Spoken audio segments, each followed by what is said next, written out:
Hello, how do we use the discriminant to find the number and type of solutions of a quadratic equation? Well, the very first thing that we need to answer is, what is the discriminant?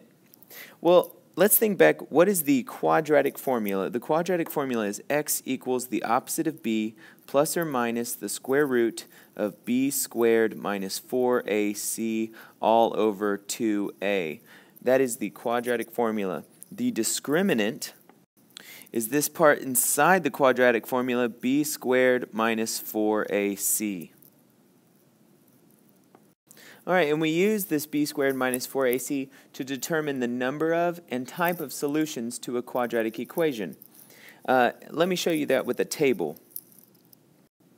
Okay, so if the value of the discriminant is greater than 0, so if we get a positive number, we're going to have two real solutions. So the number is 2, the type is real.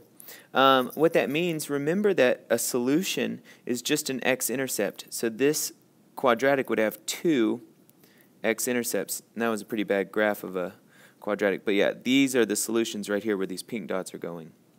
If b squared minus 4ac is equal to 0, well then we're only going to have one real solution. That means that it's going to touch the x-axis one time. Okay. If b squared minus 4ac is less than 0, then we have two imaginary solutions. So this will never touch the x-axis. Now, to make sense of this, we have to look at the quadratic formula. All right, so whenever we're looking at the quadratic formula, we see that we're solving for those x-intercepts. So the discriminant is only this part inside of here. And here's what I would like you to think about. With this plus or minus, right? If this is a positive number, then you'd have negative b plus or minus the square root of just some positive number, right? Well, a square root of a positive is a positive number. So whenever you have this plus or minus, that would form two solutions. And they would both be real, since you can take the square root of a positive. If that b squared minus 4ac was equal to 0, well, the square root of 0 is 0. So this whole plus or minus goes away, and you end up with just the opposite of b over 2a. That's just one solution. Finally, if you have the opposite of b plus or minus the square root of a negative over 2a, well, negative, this is going to have an I, right? You're going to have I square root of something. And again, you have still plus or minus, but plus or minus in imaginary would give me two imaginary solutions.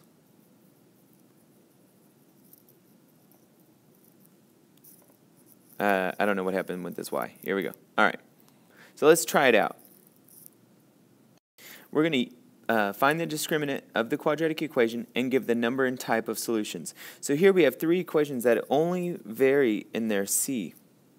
So let's try it out. b squared minus 4ac for each one of these equations.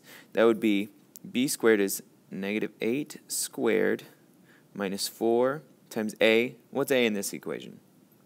Right, it's a 1x squared, so 1 times 17. All right, so negative 8 squared is positive 64, right? And we're going to subtract 4 times 1 times 17. This comes out to negative 4. So because the discriminant is equal to a negative number, that means that we will have two imaginary solutions.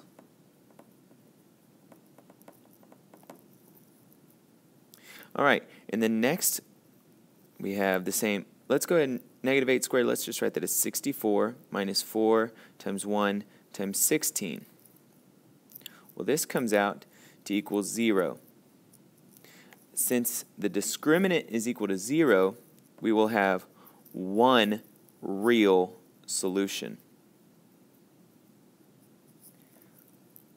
Now, how would we actually find these solutions? Again, you can use completing the square, you can use factoring, you can always use the quadratic formula. But I'm just focusing on the discriminant today.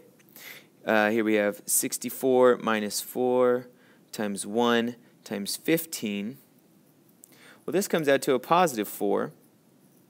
And because the discriminant is positive, I know I would have 2 real solutions, or 2 x-intercepts that actually hit the x-axis. All right, and that's how we use the discriminant to determine the number and type of solutions of a quadratic. Goodbye.